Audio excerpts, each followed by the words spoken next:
क्या है वो जंगल जिसके अंदर आतंकी छिपा है? ये उज़ैर खान, फुल स्क्रीन लीजिए। हमारी सेना ने देख रहे हैं पूरी तरह से मोर्चा लिया हुआ है, जवान धीरे धीरे आगे बढ़ रहे हैं, एक दूसरे को बैक सपोर्ट देते हुए जंगल में अंदर घुस रहे हैं। जंगल बहुत घना है, इसलिए मुश्किलें पेश आ रही हैं, लेकिन अब कोई भी आतंकी नहीं बचेगा। 2 दिन से ऑपरेशन चल रहा है और जो आतंकी फंस गया है उसे पूरी तरह से यही खात्मा कर दिया जाएगा इस जंगल में। जरा देखिए कैसे ऑपरेशन चल रहा है।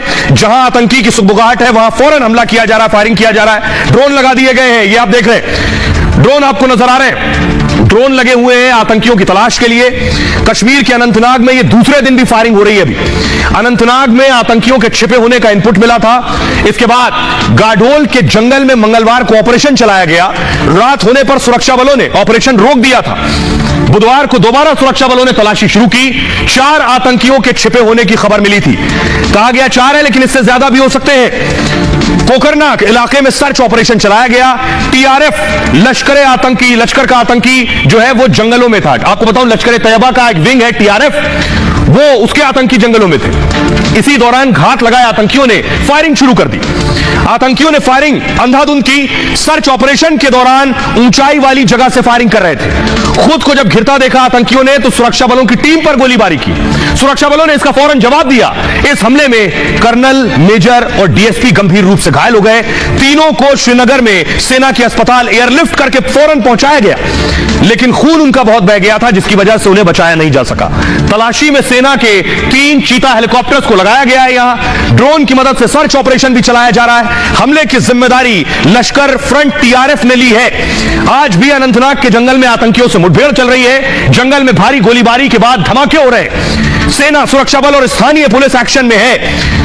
सुनिए पूर्व DGP, x DGP Jammu Kashmir SP वैद्य साहब क्या कह रहे हैं।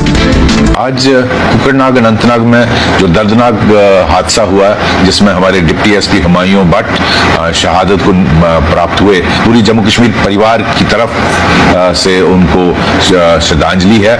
और आज हम सारा जम्मू कश्मीर का परिवार हम उनको सैल्यूट करते हैं। उनकी शहादत के लिए ये पूरा देश उनको नमन करता है। अब आपको दिखाने जा रहा हूं और मिलवाने जा रहा हूं उस शख्स से जो आगे से लीड कर रहे थे इस पूरे ऑपरेशन को, कर्नल मनप्रीत। जैसे ही पता चला आतंकी घुसपैठ हो चुकी है, वो फौरन जंगलों की तरफ गए और पूरे ऑपरेशन का नेतृत्व कर रहे थे। ये तस्वीर आप देख रहे हैं कर्नल मनप्रीत की। कर्नल मनप्रीत की शहादत हुई है इस पूरे ऑपरेशन में। आगे से नेतृत्व कर रहे थे। अगली तस्वीर दिखाइए। ये उनके परिवार की तस्वीर देख रहे हैं, उनके माता जी की तस्वीर आप देख रहे हैं। मां का बुरा हाल है रो रो कर। कर्नल मनप्रीत की एक बेटी है, अपने पीछे एक 2 साल की बेटी को छोड़ गए हैं। देखिए जरा उनके बारे में आपको बताऊं। कर्नल मनप्रीत की शहादत पर पूरे देश को गर्व है। चंडीगढ़ के पास उनके घर में मातम पसरा हुआ है। चंडीगढ़ मोहाली के रहने वाले थे। नम आंखों से पूरा गांव उनके बलिदान को याद कर रहा है। कोकरनाग एनकाउंटर में कमांडिंग अफसर थे, मतलब आतंकियों के खिलाफ ऑपरेशन की अगुवाई कर रहे थे। घने जंगलों में छिपे आतंकियों को घेरने में सबसे आगे थे। कायर आतंकियों ने अचानक इन पर अंधाधुंध फायरिंग कर दी। मनप्रीत बुरी तरह से जख्मी हो गए और उसके बाद अस्पताल ले जाया गया। खून बहुत बह चुका था तो मनप्रीत की शहादत हो गई। मनप्रीत के बहनोई ने बताया कि कल सुबह आखिरी बार मनप्रीत से बात हुई थी। तब मनप्रीत ने कहा था कि बाद में बात करूंगा, क्योंकि उस वक्त वो आतंकियों का खात्मा करने जा रहे थे। कर्नल मनप्रीत सिंह 17 साल से सेना में सेवाएं दे रहे थे।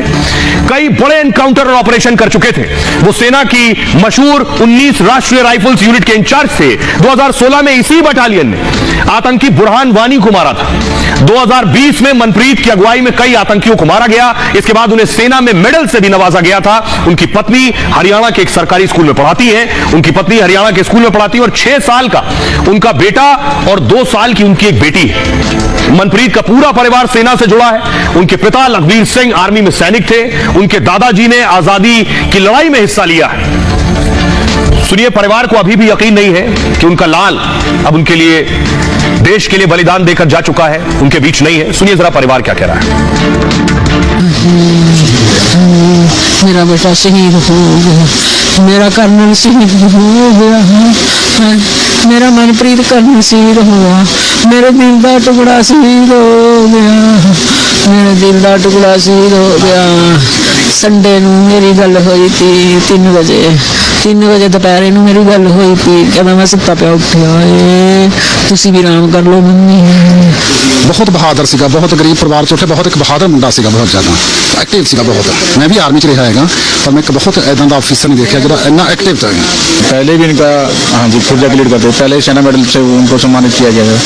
पहले भी टेररिस्टों के साथ उनका एनकाउंटर हुआ है, 3 टेररिस्ट उन्होंने किल किए थे पहले, और कल फिर से हुआ है एनकाउंटर। लोगों में गुस्सा है, परिवार बेशक अफसोस में है, दर्द में है, लेकिन लोग देखिए सड़कों पर निकले। देख रहे हैं, फुल स्क्रीन लीजिए। लोग सड़कों पर निकलकर पाकिस्तान के कार्यवाहक प्रधानमंत्री की तस्वीरें फूंक रहे हैं, पाकिस्तान का झंडा जला रहे हैं। देश में गुस्सा है।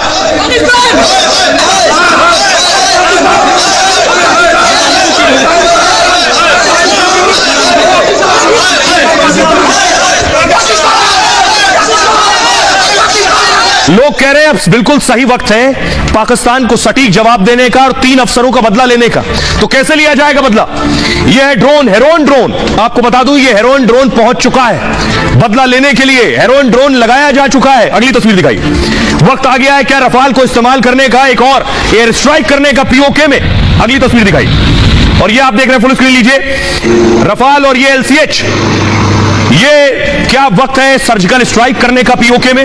आतंकी कैंप वहां मौजूद है, आतंकी छिपे बैठे हैं, वहां से पीओके से आतंकी कैसे